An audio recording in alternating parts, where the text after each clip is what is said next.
welcome back to the show. Drum roll. Drum roll. JJ French, Twisted Sister. JJ. Yeah. Thanks for coming back 50 years. Come on, let's talk about ones. it. 50 years in 2026. What a surprise. I need, wait a minute. I need ibuprofen just to say that. So, I need Percocet. It's a hell of a milestone, actually. It's, if you look at all the bands, Aerosmith 73, Priest 73, Motorhead 73, Kiss 73. The 73 was a great year to start a band,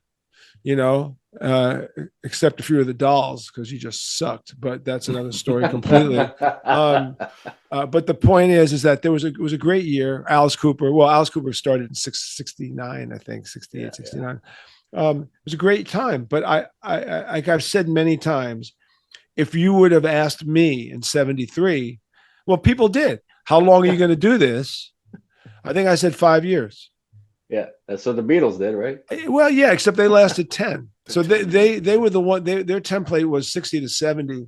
I think we would have said 5, 10 at the outside, and Queen started in 73. I mean, a lot of great artists.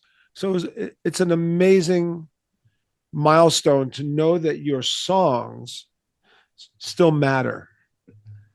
For people who don't know, We're Not Going to Take It is the most licensed heavy metal song in history. Oh, wow. It's more TV shows, soundtracks, commercials. That and I Want to Rock are the two most licensed songs ever. And it sounds hyperbolic to say it, but I've asked the publishing company and the record label, I said, am I being hyperbolic? I don't mind being hyperbolic. I mean, every act adds another zero to their total record sales. I mean, it's total bullshit. Why you just say, we sold 500 million records. What the hell? Nobody's going to know. It's the record business anymore. No, it's the record business. JJ, I always wanted to know this, just sort of cut you off. Yeah. Do you have the right to refuse? Like, I know I'm not going to talk about political parties here, but if there is some party that you're not happy with or some candidate, do you have the right to refuse them performing or playing that song? People do not understand the law as it is written in America. The law is that once ASCAP and BMI are your representatives, and once they license a venue, an auditorium, a sports stadium, whatever, the artist or the person or the sports team or whatever that's in that stadium is allowed to play one of 80 million songs. And two things happen. A, they don't have to ask permission. And B, they don't pay you. So that's the end of that. So that's by law. By law, the artist gets paid nothing and the artist is never asked. Now, that puts the artist in a severely bad position, especially in politics, because you may not like the person who's using the song. So what do you do as an artist? You go, hey, I'm suing you. This is what you say, because you don't want to let your fans know that you have absolutely no legal standing whatsoever, but you make a big deal out of it. You go, we're suing you.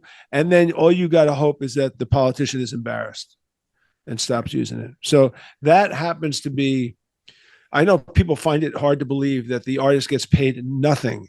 But when you hear my song at a sports stadium and you go, hey, man, I'm in a Mets game. We're not going to take it. Ka-ching. I write zero. Ka-ching. Thank you very much. Thank you. So those laws were written like 60 years ago, these copyright laws. And what happened was the song publishers, you guys probably don't know this, correct? You don't know the history of this. The song publishers got together 60 or 70 years ago and convinced Congress that artists do not need to be paid for public performance rights because they can go out and tour and sell records. And the only people that should get paid are the songwriters. Okay? Yeah. So Congress passed this law. Mm-hmm. It says that artists do not get paid. Hence the headline in the New York Times a couple of years ago, Aretha Franklin's Respect was played 7 million times on the radio. Aretha Franklin has made exactly zero. Now, what's disingenuous about that is that she didn't really get paid zero. First of all, it promotes the artist, and she's made $1 zillion selling records. But the truth is, Otis Redding wrote the song. So Otis Redding made jillions of dollars, okay? Now, do you know about Sound Exchange? Do you know what that is? more or less, but yeah. That's the digital version of this business. Washington decided to help the artist out. So with Sound Exchange, which is all music played through satellite, internet, radio, all that stuff, the artist gets paid. The writer gets paid nothing. Okay. Oh and boy.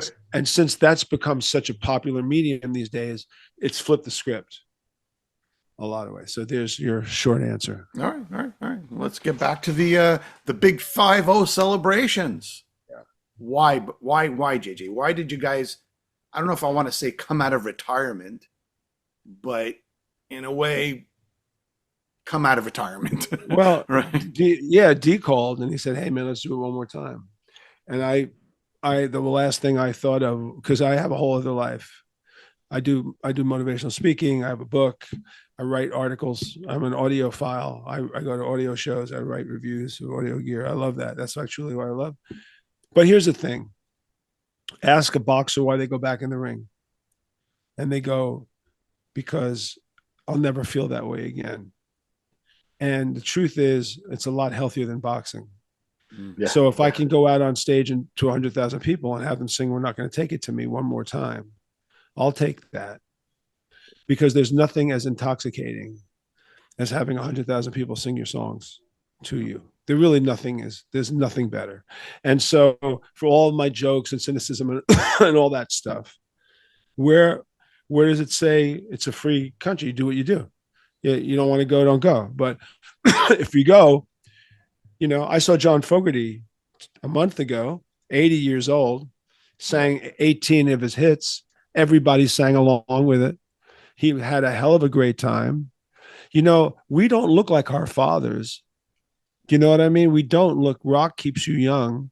We do not look like my dad. Except looked 80 when my dad was 50. He looked 80. He wore his pants up to here. I don't know what the hell was going on with that belt thing of his. But it's like a whole other different generation.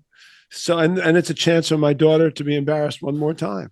Yeah, there you go. That's what it's all about, bringing the kids so they get embarrassed. Yeah, well, you want the kids and the grandkids now.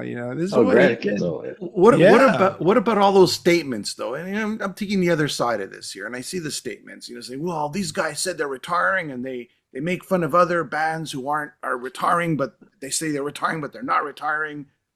Like there's been statements over the years of that sort of. I'm not sure if it's you or D who's kind of said these things. D. And I think we should run that before we go on stage every night. I think we should play all of us. We're never getting back together again. We refuse to do this. Anyone who does this is an idiot. You're a joke if you do that. Why would you do that? We'll just keep running them all. Of course, that's good. Blabbermouth's going to take this right now. Look what JJ said about D. I didn't say this about D. In fact, it was D who I think suggested we should just run all my quotes. Yeah. Well, it's, like, why does a dog lick his balls? Because he can. I mean, it's like you do it, so, okay. So he changed his mind. It's like my wife, she always thinks she's right. And she's really good at making and convincing me she's right. Like, she's really good. She is so obstinate when she has a point. And then if it's wrong, I go, "You're wrong." She goes, "Okay." I said, "What do you mean? Okay. You just argued this. You argued me down to a nub, and that's it." So, so no water off my back. So, he changed his mind. I mean, So look, I didn't have to say yes. He just called me and said, "You want to do it again? Would you be up for it?" And I thought about it, and I said, "Look, I'm 73, and when we retired 10 years ago, it was amazing. We did like a 14-year reunion tour. We played Canada a lot of times during that run. Played to I remember.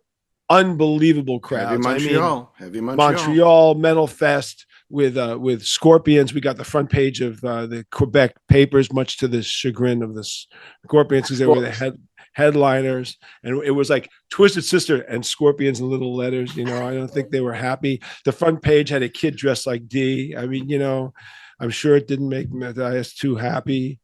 Then we played with Metallica. People said they were kind of skeptical about that show, and if you know about that show, we blew the place completely to smithereens. I have a film of it.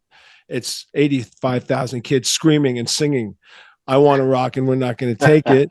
And then when you're playing with all these other bands whose names will go nameless, so I don't want a blabbermouth hit on me, but I cannot tell you how many bands we play with that, let's say we're either the headliner or the co-headliner, or we don't close, someone else closes, and then our fans are singing our songs in between their songs when they go on stage.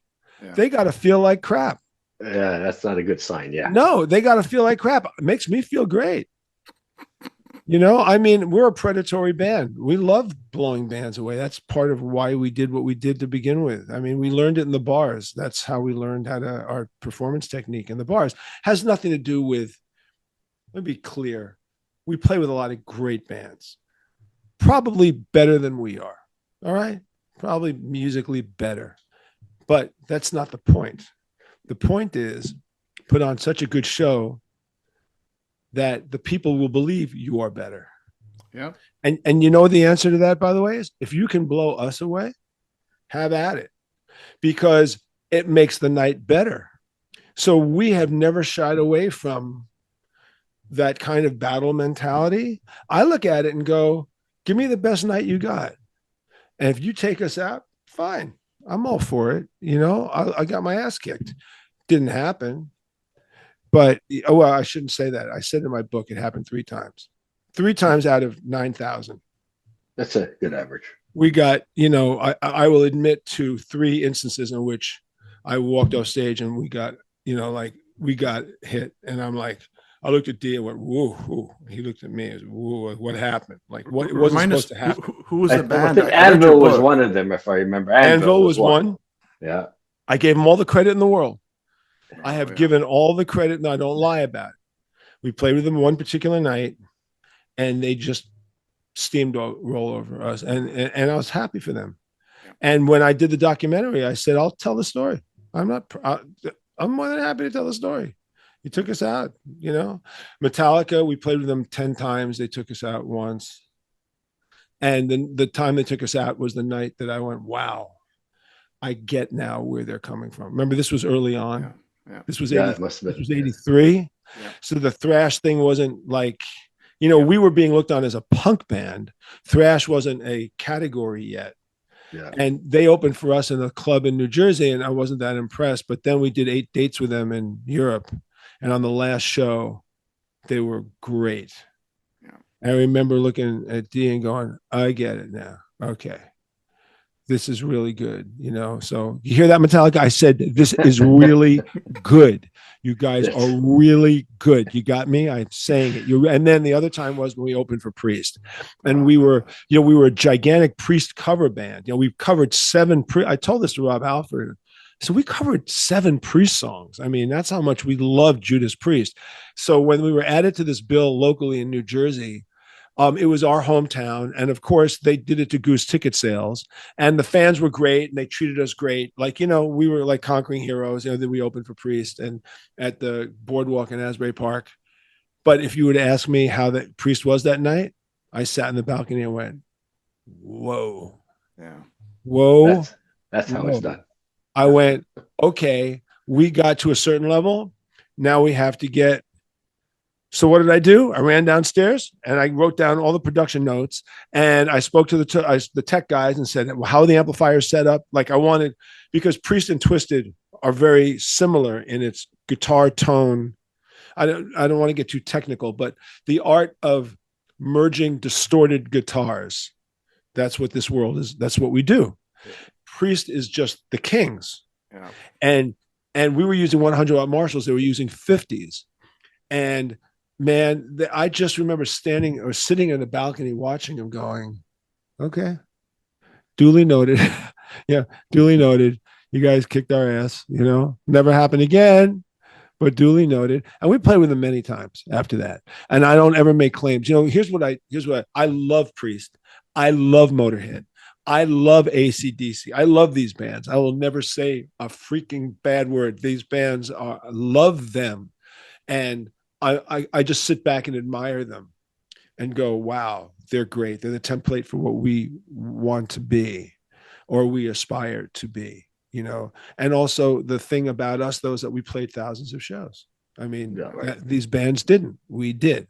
So it gives us a bit of a kind of a format by improving ourselves and being great for our fans. So 50 years. Let's start with what was the highest of the high for you guys? 50 years looking can back. I say this? You won't understand it.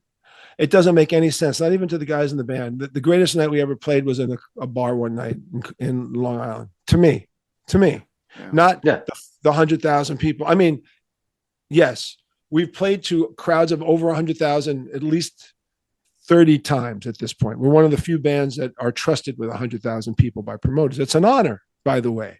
Not too many artists are trusted with 100,000 people. The promoter has to have faith that you're going to be so great that people are going to walk out and go, that sucked. That festival sucked. So you can't suck. And the art of performing at that level is an art that we've perfected. However, there was a night in 1979, I've talked about it, I think, in my book, that I can't explain it, except to say that when I walked off stage that night, a friend of mine who was in the audience said, "What the hell just happened?" All right. He said, what happened? And I said, "I'll tell you what just happened.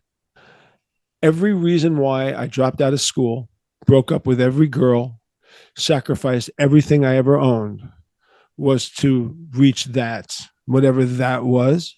When I was reading the Beatles biography, I wanted to know the day Beatlemania happened. Like, that was very important for me.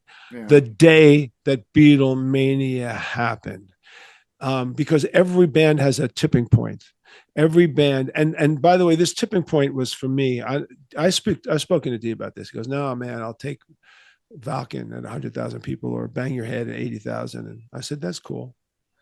But for me that night, so that's a high point, right? However, many high points, getting our gold record at Nassau Coliseum from the record label, that was a high point. Having the president of Atlantic apologize to me for saying that we sucked, right? That was truly, he said, "I made a mistake. I was wrong. I'll make you one of the biggest bands in the world." Oh my God. I've been waiting for that, all my life. Not that I believed him, by the way, but that was a hell of a statement. And he did it. Yeah. And he did it. He promised he would, and he did. And that's why I'm here talking to you guys. Marshall gave us 6 Marshall stacks. Anyone who is in the business knows Marshall never gives anything away. But Marshall was based on Long Island, their distribution company. They knew us as a bar band. We used to get our amps worked on. When the band hit it really big in '84 at a NAMM show in LA, the guys at Marshall came up and said, "Guys, we're so happy for you. You really, we watched you work for 10 years and we're giving you 6 stacks." I'm like, "Marshall gave me 6 amps. Nobody will understand the meaning of that. Nobody will get how great that was. Nobody gets that. Oh my God." We made Blackwell's worst dressed women's list in 1984.